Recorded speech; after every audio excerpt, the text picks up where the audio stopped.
What's up,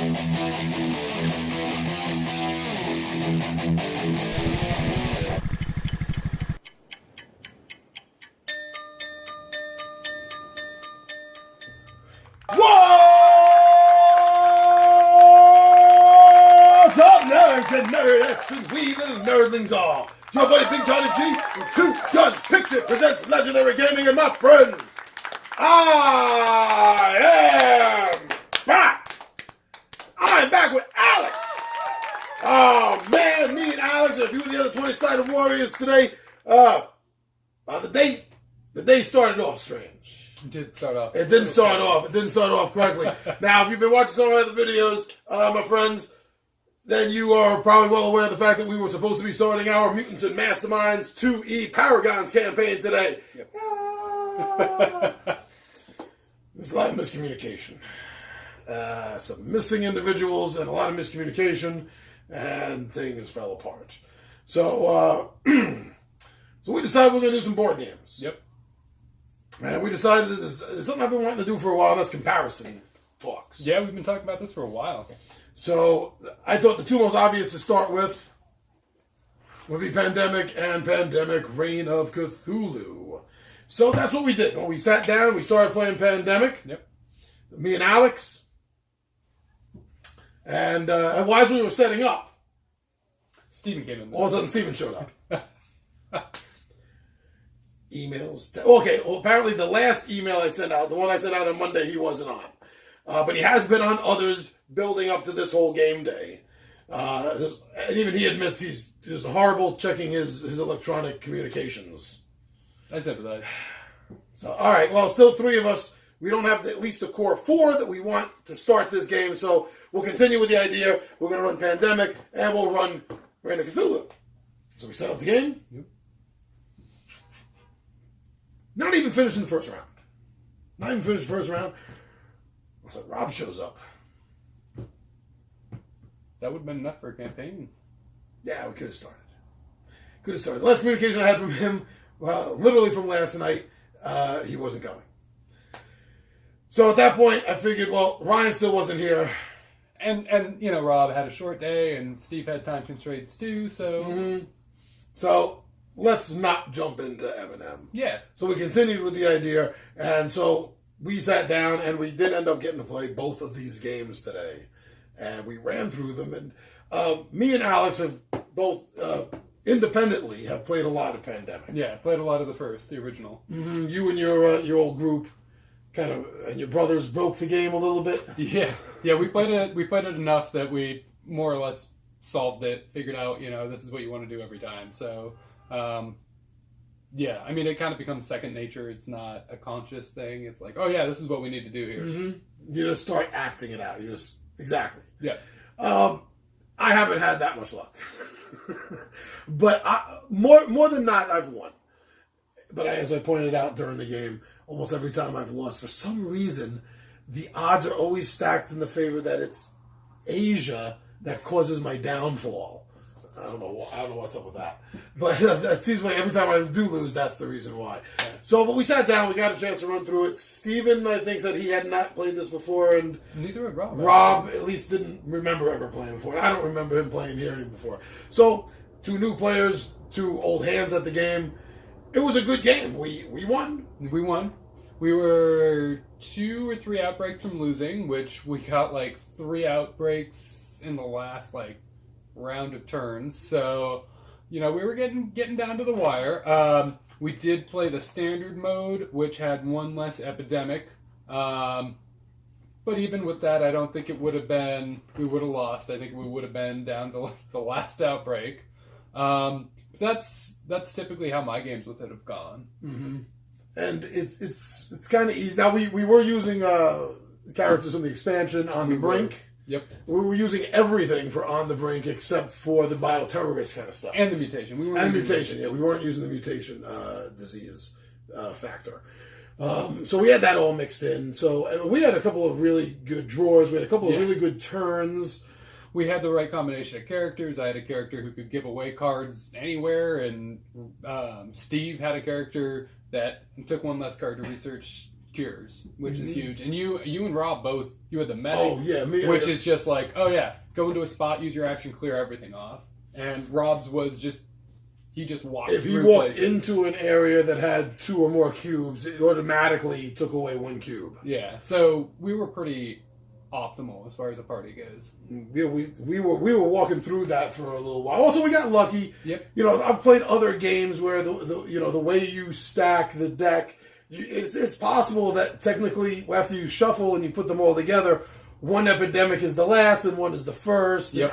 I've had that happen. We did not get hit like that. Yeah, they were stacked pretty evenly. Yeah, and I mean that's when we got hit by, the outbreaks is when towards the end. That's why we're getting multiple, because with 3 infections going on, you're drawing 3 of those cards, and then you go through it 50% faster than you were when you were drawing 2. Yeah, it did ramp up there at the end, but again, they usually tends to do that in the pandemic game. Yep. It works out as a nice balance, I think. I think so too. Because as you're playing the game, instead of getting a little bit bored, a little bit used to things, it's ramping up the stress level a little bit. It's keeping it equal. Well, yeah, and you're also curing diseases. So as you cure diseases, you need something to counteract that, especially if you're eradicating them, to make it stay consistently difficult. And they do a good job. It does balance well, the whole system of that. That's one of the reasons why I've always liked Pandemic to begin with. Yeah, and I think Pandemic always feels, no matter what difficulty you're playing at, you always feel close to losing. Yeah, honestly, I don't ever remember any game I felt like I walked through, that's for sure. Yeah, and I mean, I think that's a testament to the game design, is that you always feel very close at the end.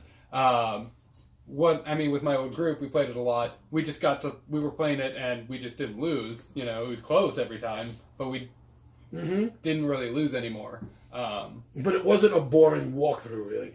It wasn't. I mean, I would play it every now and then now, but it's not a game that I would play, as frequently as we did then. As we've been talking off camera, neither of us have played the 5-player mode with the bioterrorist yet. Right, and the bioterrorist, I think, is where you really mix things up. I also haven't played with mutations, which I'd like to try, because I know In the Brink is supposed to ramp up the difficulty. It definitely does. From everything everyone has told me and everything that I've read, I think it's time. Next time Pandemic is broken out, it's definitely time to just stop playing the basic, and pretty much, because even if you're not using the bioterrorist, there's still everything else to add into the game, like the mutating virus.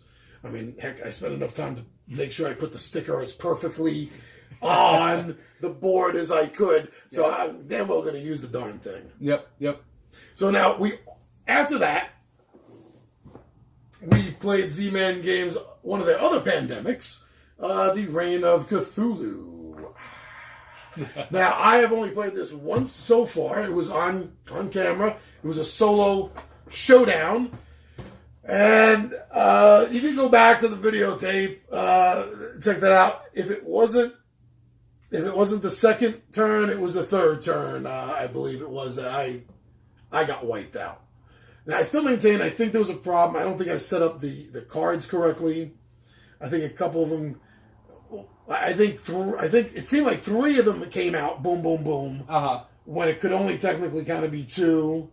As we were just saying, if it's the bottom card of one deck and the top of the other, and you stack them together. So I may have done a mistake.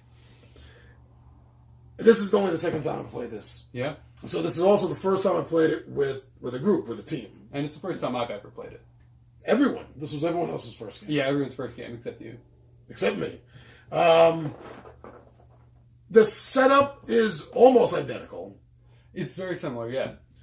There's a variation in the way the cards are set up compared to this, in the sense of it's instead of having the infection levels, that's it. You line up the Cthulhu, the great old ones, the Elder Gods. You always know the last one is going to be Cthulhu, because nothing happens when it comes to him except everything ends. You lose the game. You lose.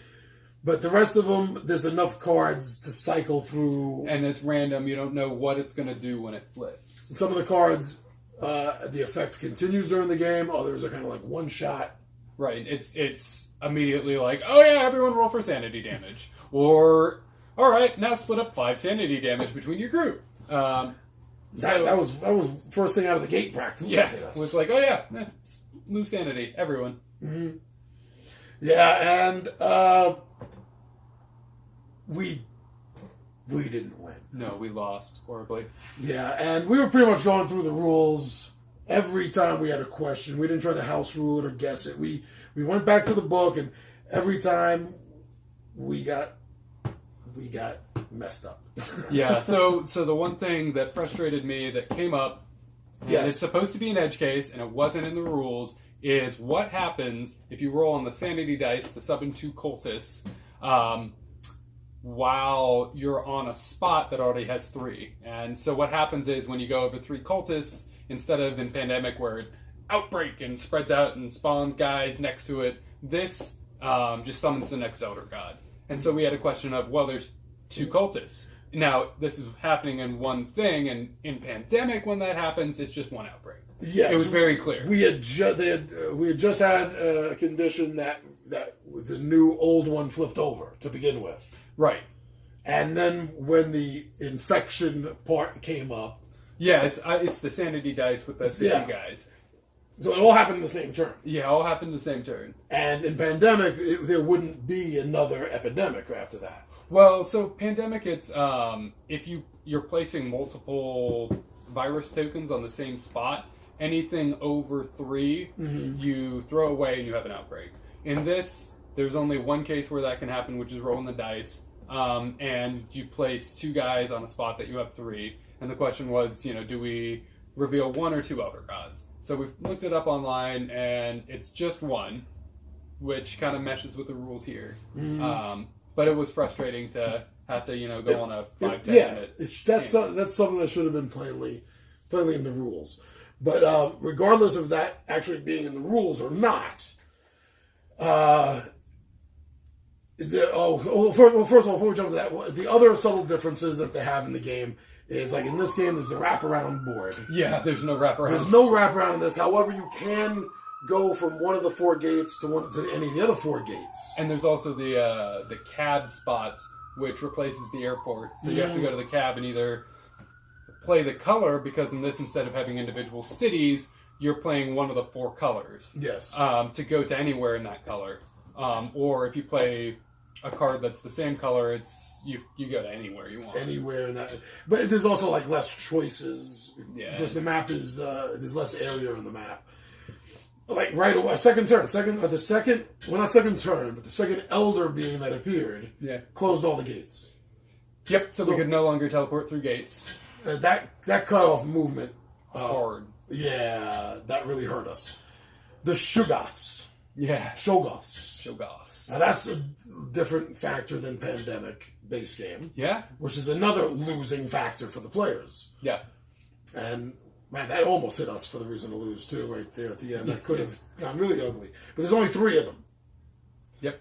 And if there's 3 out and you got to draw a 4th one, You lose. that's it. You lose. That's it. So you have to control their numbers as much as you got to control the numbers of the cultists, because if they go through the gate, another elder being is unveiled, summoned, awakens. A lot of things awaken the elder gods. Yes. And that's really how you lose. They have all these end conditions.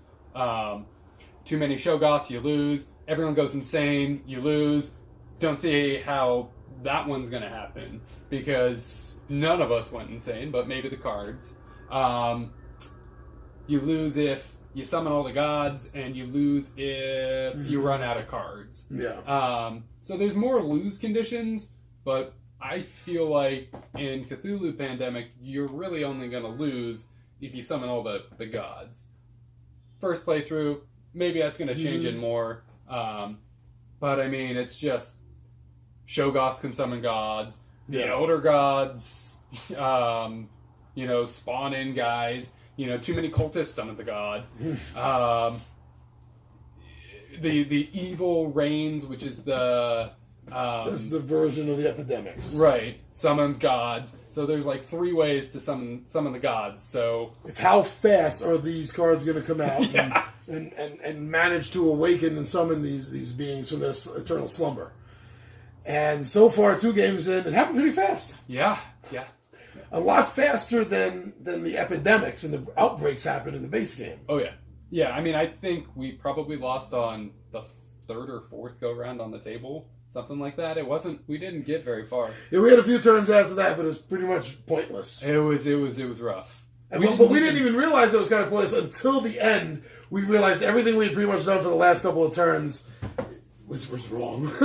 We didn't even seal a gate, which is the equivalent of curing a disease. Mm-hmm. So we were not sitting good at the end. So I like the differences in Reign of Cthulhu. Me too. I think the way that they ramp the game up, the Shoggoths, the way the Elder Gods are revealed, and how they're going to be affecting the individual investigators, as well as some of them, the whole ongoing game, adds a different level than the base game does. I agree. I think Cthulhu is significantly more difficult than the base game. I totally agree. And I would say Cthulhu,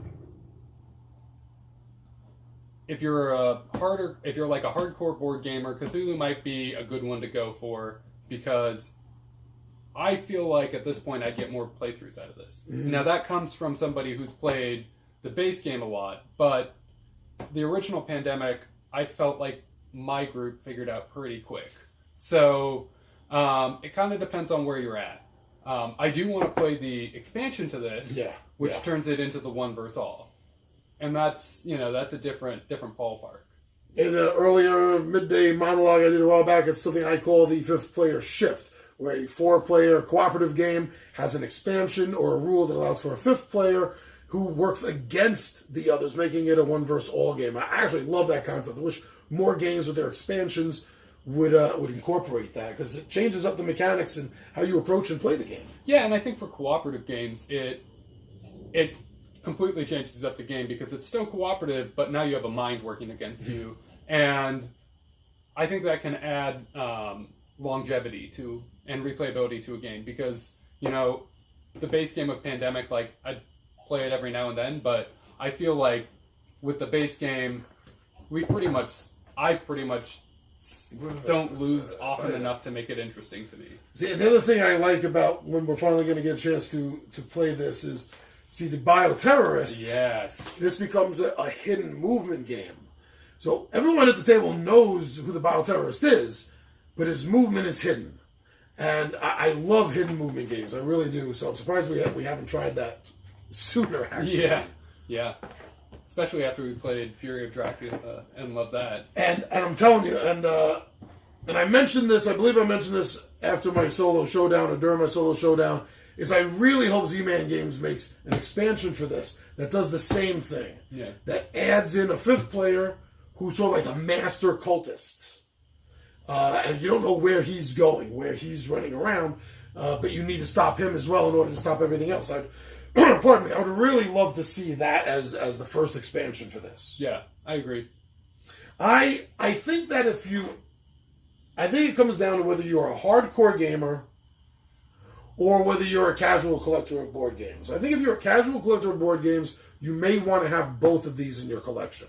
Not everyone is a fan of Lovecraft, first of all. Right. Second of all, this is a tougher game, and you could almost see the difference between introducing new players to in our opinion, the better game. Right. Introduce them how to play it with the Pandemic game. Yeah. Let them get a game or two under this, and then bring this out. I think if you're a casual game player or collector, that works well. But if you're a hardcore gamer, I don't think you need both of these in your collection. I would agree. Yeah, I would agree. I think you just go straight for Reign of Cthulhu. Now, again, this isn't judging any of the other line in the Pandemic games like Iberia or whatever. Right. Haven't played them, don't own them. So this is just strictly between these two. Definitely, if you're a hardcore gamer, they're both in agreement. You wouldn't need this in your collection. You wouldn't need to buy this or keep this. Give this to someone that doesn't have it, maybe. Yeah. This would be the one. If you're looking to pare down your collection, this would, for a hardcore gamer, the only one you need. But casual gamer, I would say both. Yeah, and I also don't want to take away from the base game, and that Reign of Cthulhu is the mechanics that they introduce does make it a different game. Mm-hmm. It's not just Pandemic with a Cthulhu skin. It took Pandemic, the core of Pandemic, and then made changes to make it different. And I appreciate that. Mm-hmm. It's not just, well, this is a harder version of Pandemic. Yeah, it took a couple of things out and added in, I think, a little bit more than they took out. Yes. So, yeah, the seed of the game is all completely... Actually, more than the seed of the game is the same. Because, yeah, anyone that knows how to play this, you could teach this game to them in 5 minutes. Yeah, yeah. Easily. And I like that. I like that it's a change that it feels different. Mm-hmm. You're not just feeling like it's the same thing, but also it builds. So you could... Yeah. And I'm curious to play other of the Pandemic reskins or expansions, whatever, the different themed Pandemic games to see if they follow the same formula of actually feeling like a different game, or if they end up feeling similar. Now, obviously, if you're a real collectionist yep. or completionist, you're probably going to want, and you like Pandemic, you're going to want to get everything in the Pandemic line. That's obvious. I want to try Iberia, that's for sure. At some point, I'm going to pick that up and add that to the collection. For me, obviously, I'm a hardcore gamer, not just a casual collector and gamer, but I am going to actually keep both of them. Yeah. Because not everyone that I game with is a hardcore gamer, yeah. and this will be a little bit more accessible. But if for whatever reason I had to pare down, this would be the one out of the two I keep. Yeah. So I'm looking forward to playing this with the Bioterrorists. Yeah, for sure. And I'm looking forward to playing this and finally beating it. Yes. You know, I'm 0 for 2 against this. Yeah, I want to play it until we beat it. Kind of peeing me off here a little bit. So, but overall, yeah, both these are good games. If you're looking for a good cooperative game to add to your collection or to buy for a friend of yours, either of these are great. I wouldn't start with this, especially if they're not a Lovecraft fan. Yeah. But if they are, yeah, definitely start with this one. Yeah, so both great games. I'm glad to own them. Yeah. All right, any final thoughts? No, I think we pretty well covered it. I mean, I'm with you. I would get, personally, if I were buying one of the two at this point, I would buy Cthulhu. But they're both worth having, and depending on you broke that one. Right, and depending on who you're playing with, if you're playing with, more casual gamers, I think you could convince people to give Pandemic a try. Yeah. Which is another good aspect of it. Whereas Cthulhu Pandemic, even if you could convince them to try it, I don't know that I would, because I think it would be such a horrible loss that a lot of people would be like, I'll pass on playing that one again. Yeah. And with this, I've gotten this down on the table, the base core version, to non-players. And for non-gamers, I'd say it's probably almost about right down the middle, 50-50 of people that like it and don't like it. Yeah. But it seems like the people that I show this to for the first time that don't like it because it gets too stressful. Yeah. Yeah, that seems to be the number one problem. And that's going to happen with this one, too. I like stress in the game. Me too. So I don't mind it. But so I guess that's the last thing to just warn them about, I guess. If you want to consider that a warning on. It's a game. How stressful can you let it get you, really? Yeah, exactly. Yeah. All right, so for our comparison, I would say this is the winner. Yeah, I would agree. Of our brawl.